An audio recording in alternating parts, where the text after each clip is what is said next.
All right, get your Bibles. Let's open them to the book of Romans chapter 8. Romans chapter 8.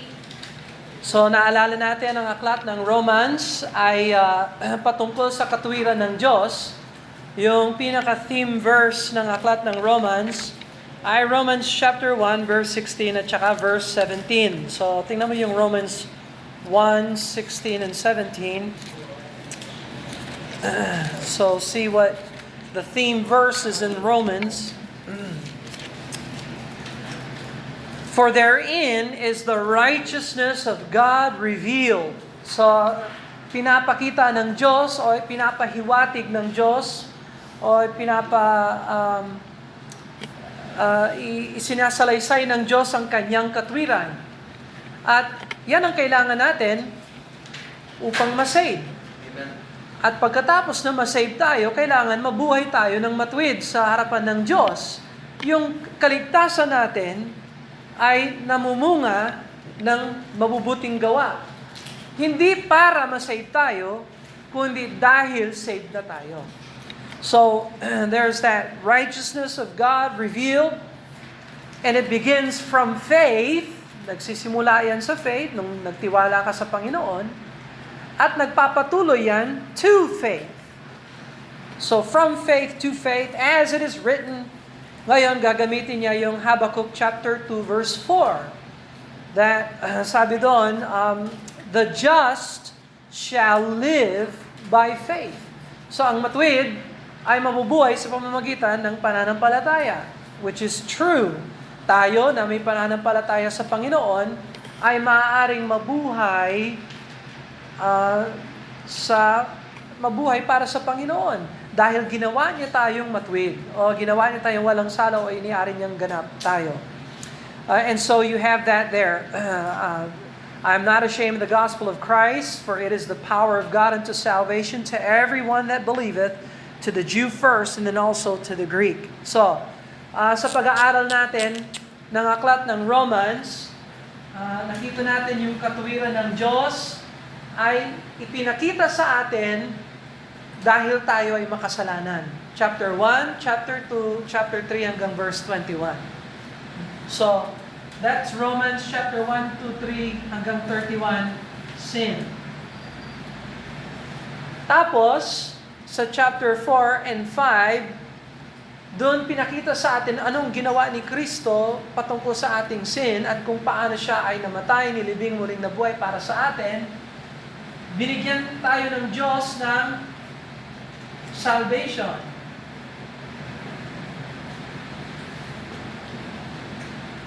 Ngayon, nasa chapter 6, 7, 8 tayo. So ito chapter 1, 2, 3 hanggang verse 21. Ito chapter 3 verse 22 hanggang chapter 5. Tapos ngayon, chapter 6, 7, and 8. At ang pinag-uusapan dito ni Paul ay yung mga taong nagsisi ng kasalanan, tinanggap si Jesus Christ at sila na ngayon ay buhay dahil ang Espiritu Santo ay naninirahan sa kanila. So yan ang paksa ngayon ng Romans chapter 8. At kung paano tayo maaaring mabuhay para sa Panginoon. So pansinin nyo, hanggat hindi ka saved, hindi ka pwedeng mabuhay para sa Panginoon. Right. Walang kapangyarihan ang laman upang magbigay kaluguran sa Diyos. In fact, alipin ka pa ng kasalanan mo. Maliban lang na ikaw ay magsisi. So, itong gamitin ko ito. So, eto ka. Patungo ka doon away from God. Pero ikaw ay nagsisi, narinig mo ang magandang balita, nag-repent ka. So, anong ibig sabihin ng repent? Magsisi, bumaling, turn from sin to Christ. Nagets mo yan? Right? Tapos, nung nag-turn ka in repentance, tinanggap mo si Jesus Christ bilang iyong tagapagligtas. Hindi ka umaasa kay Mary, hindi ka umaasa sa Catholic Church or sa Baptist Church or sa baptism. Hindi ka umaasa sa mabubuting gawa. you are trusting and believing the Lord Jesus Christ. At kilala mo yung Kristo ng Bible. Amen. Hindi yung Kristo ng Saksi ni Jehovah o yung Kristo ng mga Mormon. It has to be the biblical Jesus. Hindi yung Kristo ng Catholic Church na nagtatawad tapos pag nagkasala ka, hindi ka na pinapatawad, kailangan humingi ka na naman ng kaligtasan. Ang sistema ng Catholic Church ay re-justification palagi. So in fact, may mortal sin, may venial sin, and so on and so forth. Sa mga Protestante naman, naniniwala sila na yung tubig ng bautismo ay nakakalinis. So that's Protestant theology. So Catholic theology mali, Protestant theology mali, ang biblical theology ang tama. Kung ano yung nandyan. So, ang baptism ay unang hakbang ng mga mananampalataya. Dito yon sanctification. Kaya chapter 6 is baptism. Nandito tayo sanctification. Hindi for salvation ang baptism. So, malinaw ba tayo? Okay, alright. So, now, na tinanggap mo si Jesus Christ, ang Kristiyano ay may kapangyarihan na mabuhay para sa Panginoon. You can live for God. You can live for the Lord. Binago ka ng Diyos. Pinalitan ka ng Diyos. Binigyan ka niya ng bagong buhay, bagong pag-asa, bagong isip, bagong layunin. Everything's new when you receive Jesus Christ as your Savior. If any man be in Christ, he is a new creature. So, old things are passed away.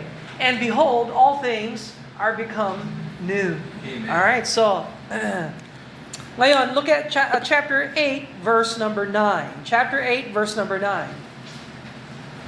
Sabi ni Paul, but ye are not in the flesh, but in the Spirit, if so be that the Spirit of God dwell in you. Now, if any man have not the Spirit of Christ, he is none of his. Let's pray and ask the Lord to bless him. Father in heaven, we thank you, Lord, for teaching us the Christian life, the power that resides in us, the anointing that we received when we received Jesus Christ is really the Holy Spirit of God. And we have the Spirit of God dwelling in us, and because He dwells in us, it's a sign of our sonship, that you have begotten us by faith through grace, believing on the Lord Jesus Christ, subsequent to repentance of sin. And we thank you for these things, Lord. We don't deserve it, but we ask that you help us, Lord, so that we may live for your honor and glory through the power of the Spirit and not in the power of the flesh. We ask your blessing upon us in Jesus' name. Amen and amen. So ang tao na kay Kristo ay tinatawag nating in Christ. Yung mga iba, you are in church. Pero hindi ibig sabihin you are in Christ. Kahit na mag-church ka na mag-church, kung hindi ka in Christ, hindi ka saved. Ganon din, merong mga in Christ talaga na hindi nag-church. You are in Christ, but you're not in church. Magpasalamat ka, you are in Christ kasi you are saved. Dahil you are in Christ, kahit na yung lakad mo baluktot, you are still heaven-bound because you are saved. Malinaw ba tayo? Alright. So, characteristically, ang believer ay in the Spirit. So, lahat ng mga nandito, you are in the Spirit. Sabi niya, you are not in the flesh, you are in the Spirit. So, dito yung Spirit. Dito yung in the flesh.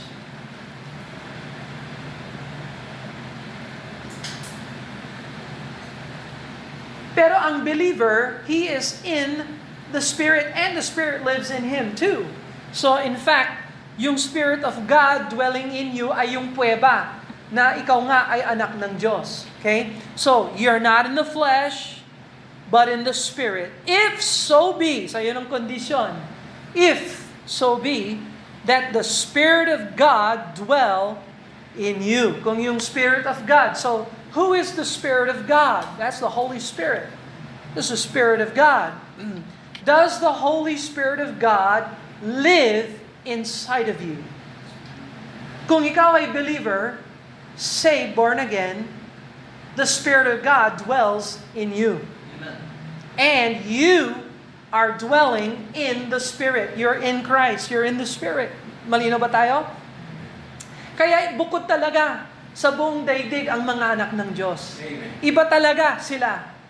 Meron talagang Diyos na nakatira sa kanilang puso, na umudyok sa kanila at tumutulong sa kanila para sila ay mabuhay na kakaiba sa mga tao na hindi kumikilala sa Diyos, na walang banal na Espiritu Santo, and so on and so forth. Walang kapangyarihan itong flesh na magbigay lugod sa Diyos. Tanging ang believer lang, kapag siya ay surrender sa Holy Spirit, ay siya ay makakapagbigay glory sa Panginoon.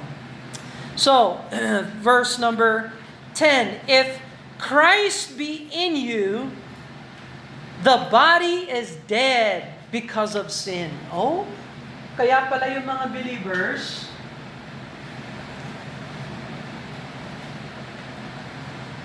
para lang ito sa mga believers, ha?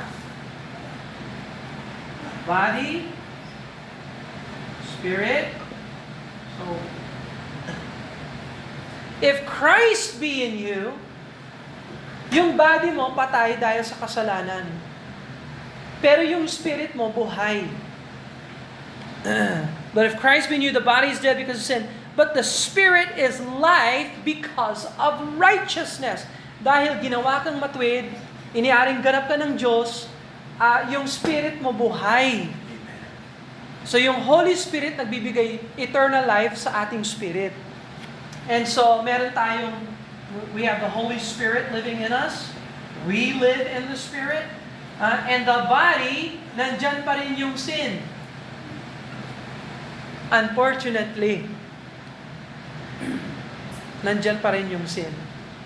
Kaya kahit na born again ka, anak ka ng Diyos, hindi araw-araw feel mo yung salvation mo. May mga times talaga sa buhay na madadaig ka ng sin kung hindi ka lumalakad sa kapangyarihan ng Spirit ng Panginoon. At by the way, kahit na Kristiyano ka, remember this, anumang kasalanan ang nakasulat sa Bible, possible ho yan na magawa mo bilang anak ng Diyos. So, kailangan ingat tayong lahat bilang mga anak ng Diyos na surrender tayo sa Holy Spirit para hindi tayo madala ng kasalanan na nananahan sa ating katawan. Now, so, where the body is dead because of sin, but the Spirit is life because of righteousness. Eh ngayon, kung hindi ka naman na kay Kristo, ano naman ang status mo kung hindi ka na kay Kristo? May laban ka ba? Wala. Nandiyan ba sa iyo ang Diyos? Wala. Wala yung gabay, wala yung tulong, wala yung power ng Holy Spirit ng Panginoon sa buhay mo kasi you are in the flesh. Patay yung spirit mo. Yung status mo, walang pagbabago. Patungo ka pa rin doon. You understand that? Okay? Verse 11. But if the Spirit of Him, that's the Spirit of God, that raised up Jesus from the dead, dwell in you. Kapag yung Holy Spirit of God ay nasa iyo, He that raised up Christ from the dead shall also quicken your mortal bodies by His Spirit that dwelleth in you. So, meron pala tayong pag-asa ng future resurrection ng ating katawan dahil sa Holy Spirit na nananahan sa atin. Meron tayong pag-asa. Meron tayong future hope ng resurrection. Okay? So, ang tao na kay Kristo, maganda ang kanyang hinaharap. Narinig na ba ninyo ito? The best is yet to come. Ano man ang ligaya ng mundo natin, ano man ang sarap at yaman o kagandahan o brightness and glory ng earth, mas higit pa ang hinaharap natin kesa sa anumang bagay ma-experience natin sa mundong ito. Amen. The best is yet to come if you are saved, if you are born again. Amen? So, sometimes magwagi ang sin sa buhay mo, sometimes defeated ka, huwag kang mawalan ng pag-asa, dahil kapag ikaw, if you confess your sin, and you forsake your sin, God is faithful and just to forgive us of our sins, and to cleanse us from all unrighteousness. And so we have the blood of Christ that cleanses us. We can have victory over sin. Hindi pwede yan sa ganito, sa unsaved. Walang forgiveness sa unsaved, walang cleansing power, walang Holy Spirit, walang gabay. So I hope you see na binibigyan pala tayo ng tulong ng Diyos para mabuhay, magawa natin na mabuhay bilang Kristiyano sa kapangyarihan ng Holy Spirit ng Diyos. At ito ang battleground ng Kristiyano. Okay? So, bigyan ko kayo ng theology. Okay? Nung tinanggap mo si Jesus Christ at ikaw ay na-born again na saved, ang relationship mo sa kasalanan ay na-cancel. A born-again Christian, sa kanyang nakaraan, sa kanyang past, ikaw na ngayon ay justified. Justification ang tawag doon. Ang relasyon mo sa kasalanan, pinatawad ka na ng Diyos. Never kang haharap sa Diyos at sasabihin niya, pupunta ka sa impyerno. Hindi na yan ang usapan. Dahil si Kristo, inangkin niya yung hatol ng Diyos para sa iyo. So, in your past, you experience na sinabi na ng Diyos, you are justified. You're justified. You have justification. Concerning your sin, it is no longer against you. Kinuha na yan ni Kristo dito. You are justified. Ngayon, sa kasalukuyan mo, sa future mo naman, sa inaharap, so future, past, future, gawin natin ganun, future.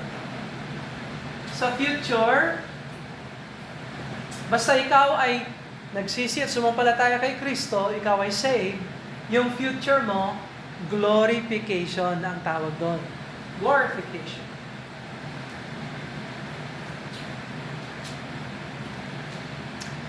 Sa ngayon, mataba ako. High blood at diabetic. Perfect candidate ako for death. Tumatanda every day at nawawalan ako ng pasyente.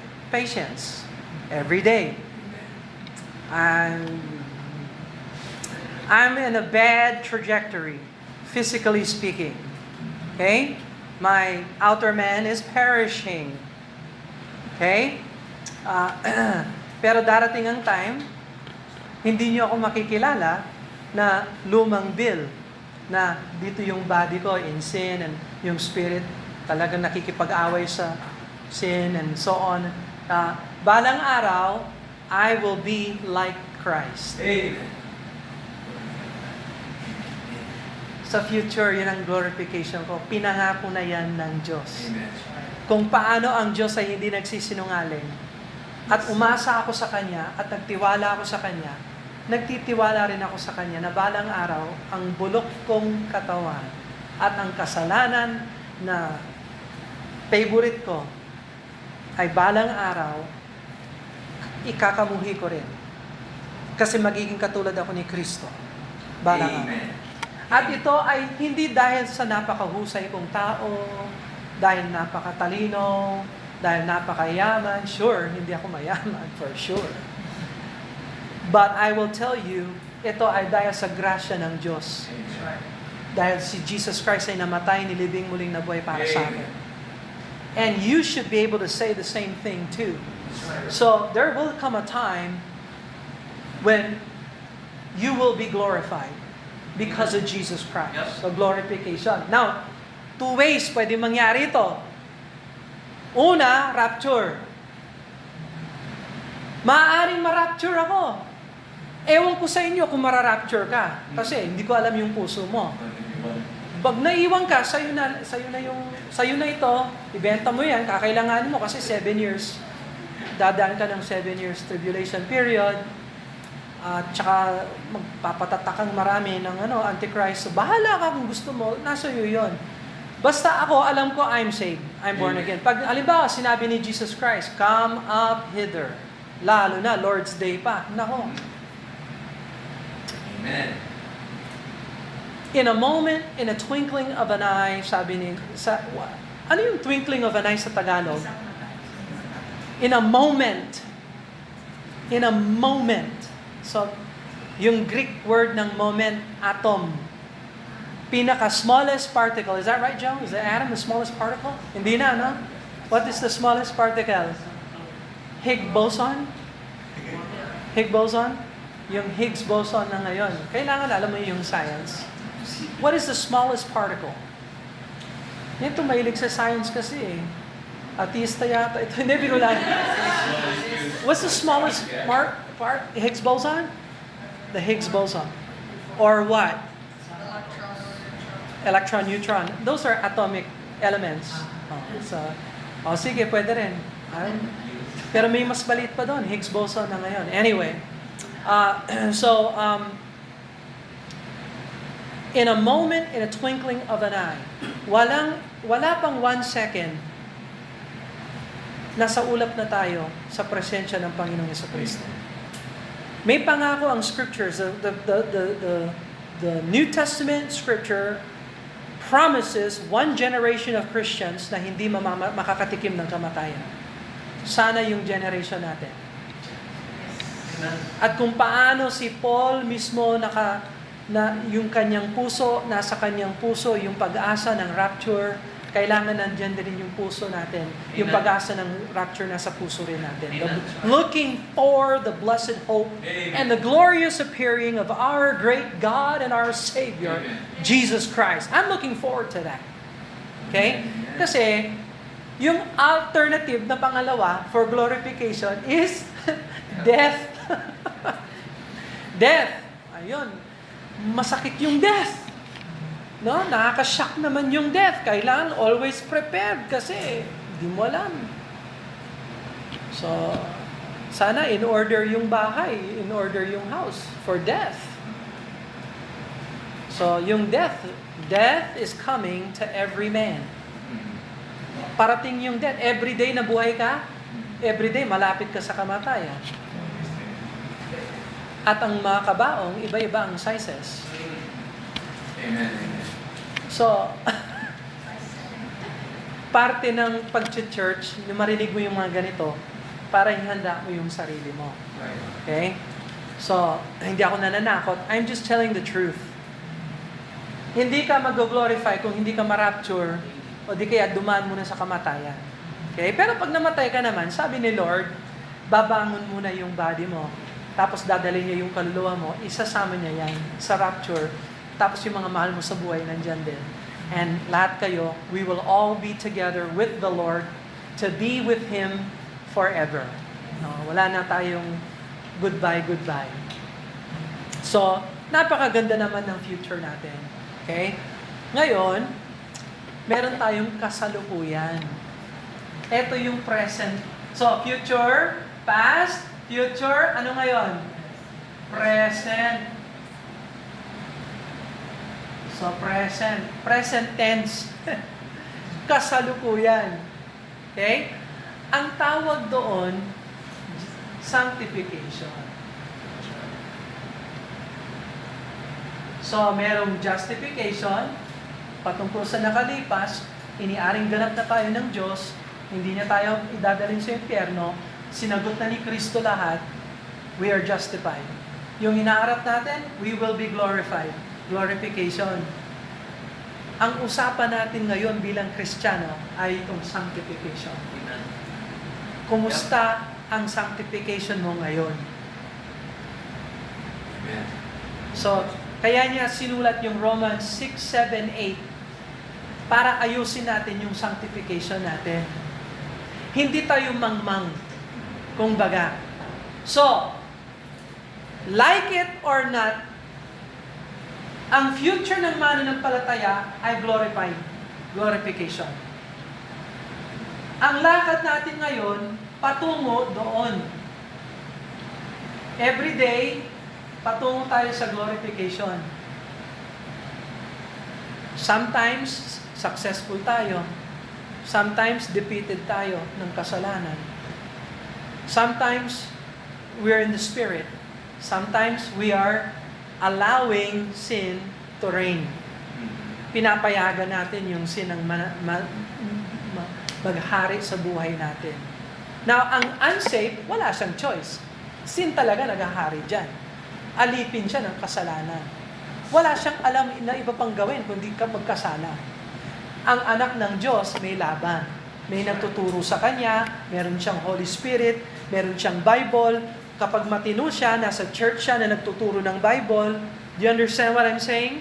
Okay? Para yung lakad natin ay gumanda ng gumanda at tayo ay naghahanda para sa glorification at magbigay kaluwalhatian tayo sa Panginoon. Yep. Now, kung hindi tayo careful bilang Kristiyano sa lakad natin sa Panginoon, imbis na pa-improve tayo ng pa-improve, paganyan tayo. Yun.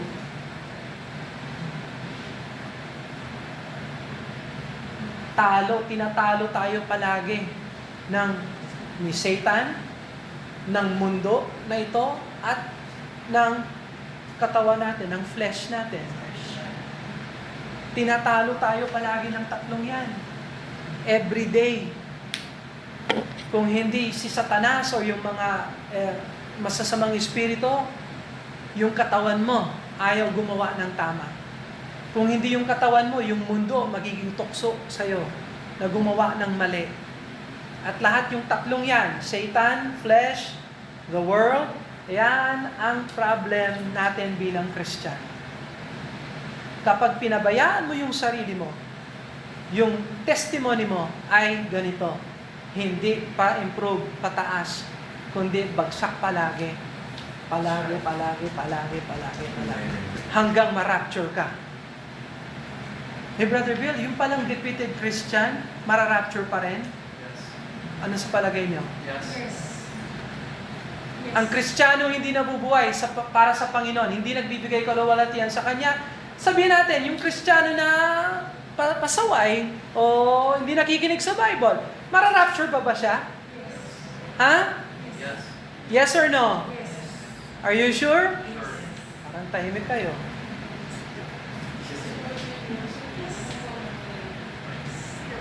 Ano yan? Save yan o hindi? Save. Oh. So, defeated siya ng kanyang kasalanan. Pag sinabi ni Jesus, come up hither, aakyat ba siya? Aakyat siya. Kasi hindi siya ligtas dahil sa kanyang gawa. Ligtas siya dahil sa grasya ng Diyos. Hindi naman niya deserve ang heaven. Kahit sino sa atin, walang deserve ang heaven. Hindi binigay sa atin ng Diyos ang buhay na walang hanggan dahil napakaganda natin, napakabait natin. No. Ang totoo, lahat tayo makasalanan. Walang deserve sa langit. Nagpadala ang Diyos ng tagapagligtas, narinig natin ang magandang balita, nagsisi tayo at tinanggap natin si Jesus. So ngayon, nabubuhay tayo sa grasya ng Diyos. Alam ko, tinanggap ako ng Diyos dahil kay Jesus Christ. Pero ito yung testimony natin, kung hindi tayo mabuhay sa Spirit, kung hindi natin hayaan yung Holy Spirit ang humubog sa buhay natin. Halimbawa, kasi nung tinanggap mo si Jesus Christ, ilang taong ka na nun? Alam mo ba, ang dami mong ugali na napulot before na tinanggap mo si Jesus Christ? Sa palagay mo, easy mawala yung lumang buhay? Ha? Tatay ko nga. Nanigarilyo siya before na ma-save siya. Na pagkatapos ng save niya, alam niya, mali itong ginagawa ko. Napakahirap sa buhay ko alisin itong, anong habit sa Tagalog? Alisin itong bisyo na ito, sabi ni tatay ko. Alam po, masamang testimony ito, masama ang bisyo nito. He knows. Hindi easy alisin sa buhay ang bisyo. Now, is he saved? Yes. Oh. Kasi kahit na alisin mo yung sigarilyo, kung hindi ka na kay Kristo, malinis kang pupunta sa impyerno. Yung baga mo, okay. Pero yung kaluluwa mo nasa impyerno. You understand that? Pero kung ikaw ay saved, kahit na yung baga mo marumi or whatever, kung na kay Kristo ka, pagdating dito, doon mo makikita yung extent ng sorry talaga na hindi ako nabuhay para sa iyo, Lord. Sinayang ko yung panahon ko, oras ko. Si God na lang ang bahala sa iyo. Sa rewards niya, or sa rebuke niya, or sa pagkawalan ng rewards mo, or whatever. So, nasa kay Lord yan. Now, sinulat ni Paul yung Romans 6, 7, and 8 para maranasan natin yung victory na gustong ibigay sa atin ng Holy Spirit ng Diyos. Kaya niya sinabi niya dito, "Ye are not in the flesh, but in the Spirit." So, ang laban ng Christian, ang Christian sanctification natin, ganito yon. Sinong magkocontrol sa buhay mo? Yung flesh o yung spirit? Yung flesh o yung spirit?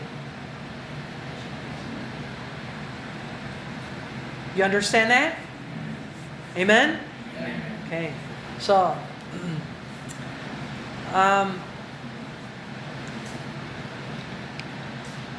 kapag nabubuhay ka sa emotion, you live an emotional life, you are not living a spirit-filled life.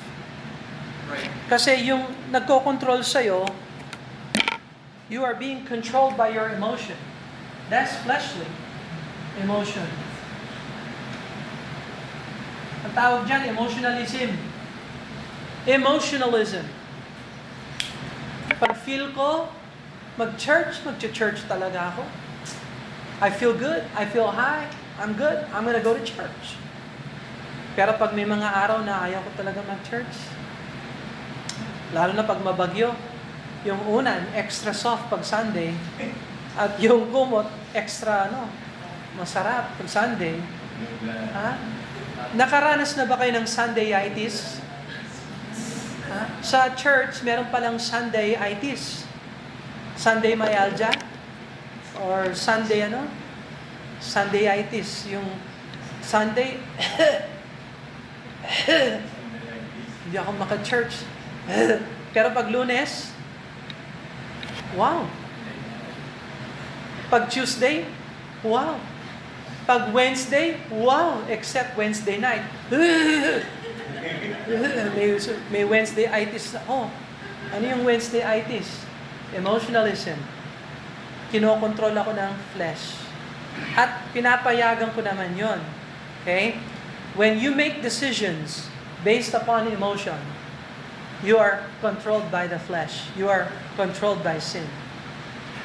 So, hindi ko pinangangaral ito na parang perfect ako. Pinapangaral ko ito sa inyo at sinasabi ko rin sa inyo, there are times na kinokontrol din ako ng flesh. Tanungin mo yung mga anak ko, nakikita nila yung kanilang tatay sometimes hindi sa magandang way. Nagagalit ako sa kanila, talagang pag nagalit ako sa kanila, nakikita nila yung emotionalism. Na magandang testimony ba yon? No. So that is a sin and that needs to be rebuked. And how do you fight that? Gagamit ka ba ng flesh to fight flesh? No. Anong sagot? Lord, fill me with the Holy Spirit. Lord, here's my sin. Ganitong ginagawa ko, Lord. Ang sama ko talaga. Ito mali. Lord, ituro mo sa akin kung saan ako mali. How about that kind of prayer? Lord, show me my sin. Pag tinuro naman sa'yo ng Diyos, anong gagawin mo? Lord, I confess that sin against you, and I'm asking you to forgive me.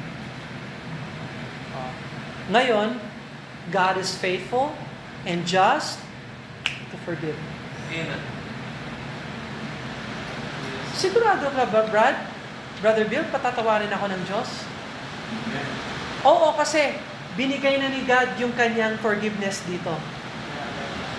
Nung namatay si Jesus Christ para sa'yo, para sa akin, pinatawad ako ng Diyos. Nang higit pa sa lahat ng sa kasalanan ko, ang kasalanan ko sa Kanya, pinatawad na niya. Amen. So ngayon, you can live a life that is Spirit-filled and glorify the Lord habang nandito ka pa sa buhay.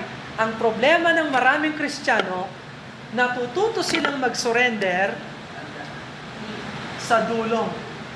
Dito sila naggaganyan.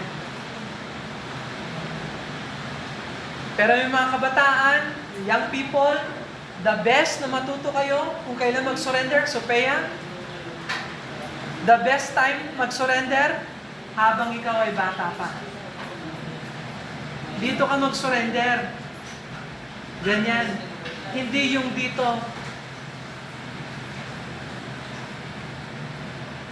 Pero sabihin ko sa inyo, meron man dami mga Kristiyano, ganyan ang testimony nila, pero sa dulo, hahabol. Hindi naman masama yun, pero mas maganda yung maaga ka mag-surrender sa Panginoon. Lalo na pag hindi ka pa kasal. Wala ka pang love sa buhay, drama sa buhay.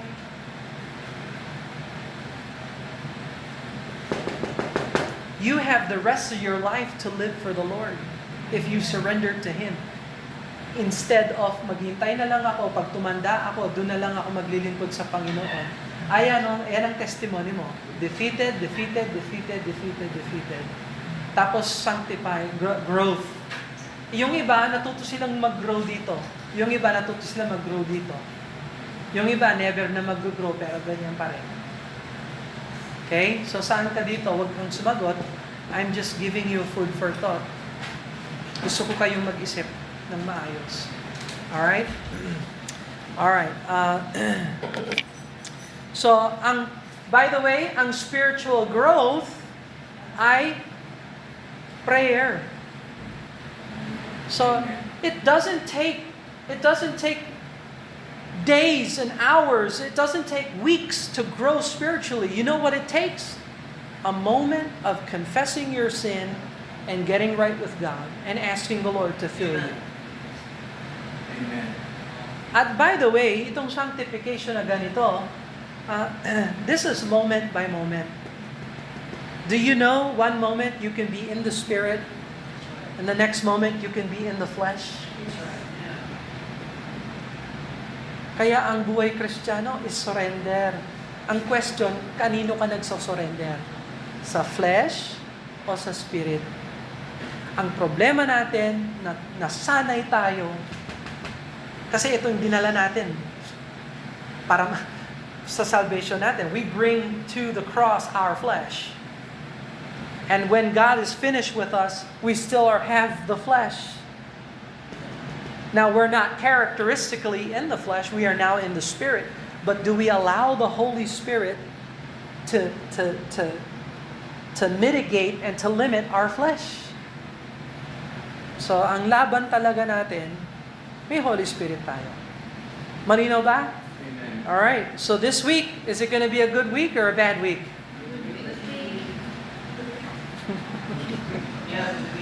Is today going to be a good day or a bad day? You sure? Yes. It will be if you allow the Holy Spirit of God to control you instead of emotionalism. Huwag kang magpakontrol sa emotion mo, magpakontrol ka sa Holy Spirit. Amen? Amen. Alright, so, by the way, ang tawag dito, ito yung tinatawag dito,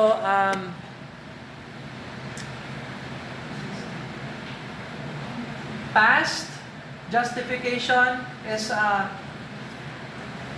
positional sanctification. Positional.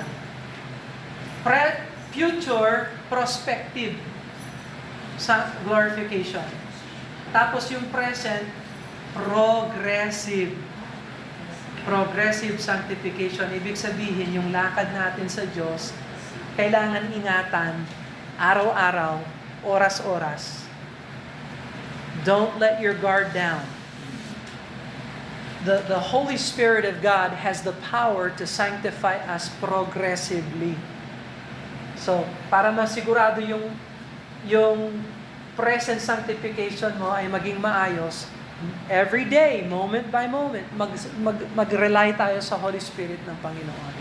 Kasi wala talaga sa atin na sumunod sa Kanya, kundi yung Holy Spirit na binigay niya sa atin. Yun ang mag-uudyok sa atin. Yun ang mag-enable sa atin. So, saan ang power? Who has the power to live for God? The Holy Spirit is the power to live for God. And so, we need to surrender to the Spirit. Is that clear? Okay, so can you live for God? Yes, you can live for God. But through the power of the Holy Spirit of God. Okay, so sabi nyo, this week is going to be a good week. So, paano mo magagaranti yun?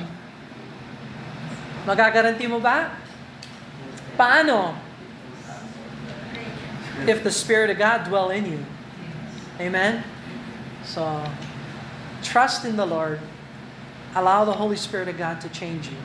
Ang change, hindi mangyayari yan in the flesh.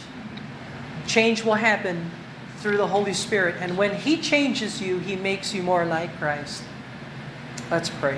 Father, we thank you, Lord, for the biblical truth we're learning about justification and glorification and sanctification. And we're learning how the Holy Spirit lives in us, and because He dwells in us, we are in you. And we have a future glory to look forward to. We have a resurrection of the body. But Father, we're fighting the flesh right now. And I pray you give us victory in Jesus Christ. Help us not to rely on the flesh. Help us not to make decisions by emotion and live by emotion. Help us to live according to biblical truth and the Holy Spirit of God working in us. Help us to trust in you about these things. In Jesus' name, amen and amen. Habang nakayuko ang ulo, nakapikit ang mata, meron bang